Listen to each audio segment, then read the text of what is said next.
Hello again. My name is Chris Bridge, and I'm here with Theo McCall. It's great to be back.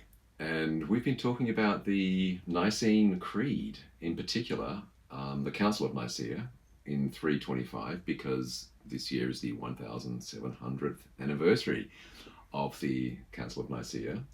And it's been a fascinating journey, hasn't it? It's been extraordinary. So yeah, we've discovered that the Nicene Creed, which put an end to one form of Arianism, yes, but sort of soft Arianism continued well beyond the Council of Nicaea. And it was only the Council of Constantinople in 381 that Nicene Christianity finally became dogma in the Roman Empire. But by that time, the Germanic tribes who eventually took over the west of the Roman Empire had converted to Arian Christianity. And so there were Arian, I think we left our listeners in suspense with, after the collapse of the Western Roman Empire, a series of Gothic Arian kingdoms on the territories of the former Roman Empire. The question was, what happened to them? Well, indeed, what happened to Arianism in those initially quite powerful Gothic empires? Right. Well, it all came down to the Emperor Justinian. So Justinian was emperor of the Eastern Roman Empire, because there only was the Eastern Roman Empire at that stage. Sometimes referred to as the Byzantine Empire, although that's obviously an anachronism. It's a name imposed on them which they never used themselves. He was emperor from 527 to 565. He was the guy who incidentally had the Hagia Sophia church built in what was then Constantinople, and that's the picture up on your screens at the moment. And so I have to ask this, Chris, did you take this photograph? Well, funny you should ask that, Theo, because yes, I did take that photo on my recent trip to Istanbul. As it's now known. Which was something I can thoroughly recommend to anyone. If you're ever flying Turkish Airlines and you're going via Istanbul, make sure you spend a few days in Istanbul. It's just an absolutely amazing place. And the Hagia Sophia, or now the Hagia Sophia Mosque, of course, looks just magnificent. It's an absolutely stunning building, yeah. And I want to go there because that represents, in a way, the place from which Arian Christianity was finally taken care of, shall we say. Indeed, very much so. So Justinian was a very ambitious emperor. He wanted to reconquer the western part of the Roman Empire. And he was very fortunate to have two incredibly capable generals. And here's a mosaic with Justinian and his generals Belisarius on the left, left, and Narses on the right. And with the help of these generals, Justinian went a long way to achieving what he set out to do. So the first stroke was to recapture North Africa from the Vandals. Yes. So North Africa returned to Augustine's version of Christianity, Nicene Christianity. So the hero certainly of Western theology from that era. Yes. So Vandal North Africa was conquered and returned to Nicene Christianity. Now, is there any truth to the popular rumour, which I was certainly taught at school, which must make it true, of course, that the Vandals got a bit lazy and settled? They'd lost their fighting edge, as it were. It's quite possible, because initially they were amongst the toughest customers from the point of view of the Romans, in terms of the Germanic tribes. Responsible for one of the more violent sacks of Rome. Indeed they were. But it was actually a relatively easy walkover in North Africa. So then Justinian turned his attention to the Italian peninsula, which was, of course, run by the Ostrogoths at that point. And that was a different story. So that was a long, drawn-out, nasty, long-lasting, very destructive fight, which Justinian eventually won.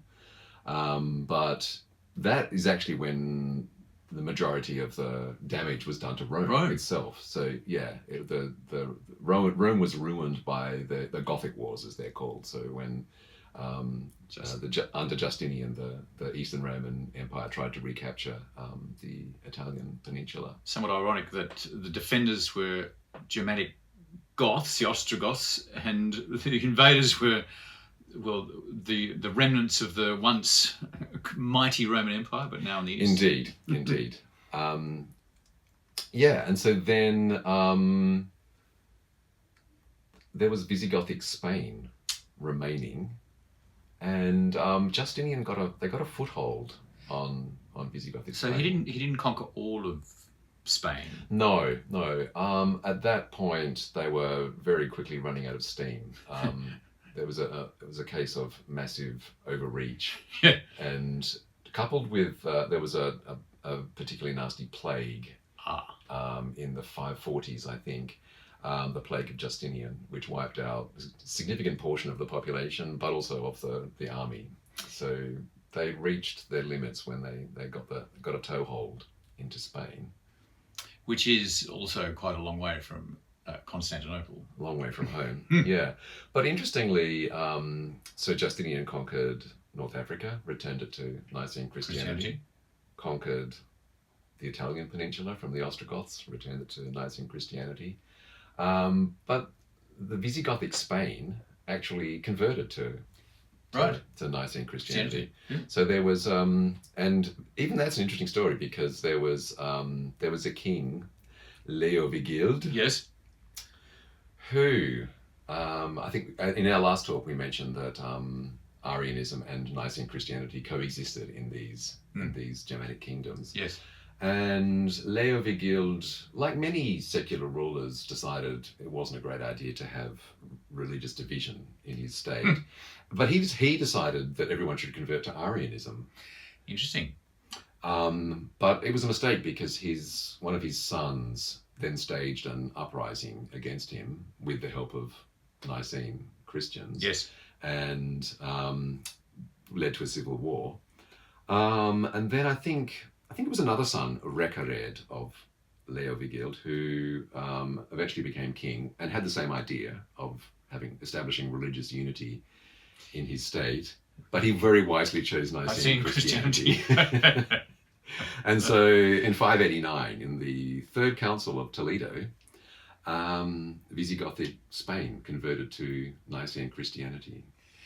And was that the last of Arian Christianity at that point? Well, that's a good question, because there might have been a last gasp of Arianism, although historians I think are divided on this. But so Justinian had taken the Italian peninsula from the Ostrogoths. Yes. But that didn't last that long. And the Lombards, who were another Germanic tribe, then moved into, certainly to the north of Italy. So they were Arian, the Lombards? Well, that's a good question. So that's where I think historians are a bit divided. So they might have been Arians. Some of them might have been Arians. They might have been referred to by contemporary or slightly later historians as Arians, but meaning a different heresy at the time. Yes. In any case, even if they were Arian, they'd all converted to Nicene Christianity. So by the mid 7th century, they were pretty much definitely Nicene. And in any case, in 750s, the Franks invaded and took over North Italy from the Lombards. And of course the Franks were Franks, of course, were Christians. Nicene since the baptism of Clovis. But Lombards actually, there were Lombard states in the south of Italy right up until the Normans invaded in the 11th century. Yeah. But they probably weren't Arian. So whether the Lombards were the last hurrah of Arianism, Yeah, probably not. At the very most, they might have been the last Whimper. Yeah. The last of a dying breed until, of course, the early 20th century. Right. So, Theo, I know you're well equipped to talk to us about whether Arianism has been defeated. Well, not completely, bizarrely. So the early 21st century, I should stand corrected, saw somewhat of a resurgence in pockets of Christianity, mainly confined to sections, and it was only sections of evangelical Christianity in the United States and on the east coast of Australia, where the ancient heresy, and I think that is the right word, re-emerged. And so some theologians were saying that the Son is eternally subordinate to the Father, in other words, below the Father in the hierarchy. Now, it's long been an established thought that Jesus was obedient to the Father in his earthly life, so subordinate in that sense. But, of course, what Nicaea tried to say was that the Son was eternally equal, co-equal with the Father, co-eternal and co-equal. But this heresy that re-emerged in parts of the States and parts of the eastern coast of Australia said the opposite. Not co-equal. Until a number of key theologians, very articulate, including one from Australia, in fact, went to these big conferences in America and argued that this idea was, in fact, Arianism reborn. Right. So in the footsteps of Athanasius. In the footsteps of Athanasius, yes. And I actually know one of them who went over and ended up writing a book about it, making the case that this was indeed Arianism reborn, perhaps Arianism light, but nonetheless influenced by.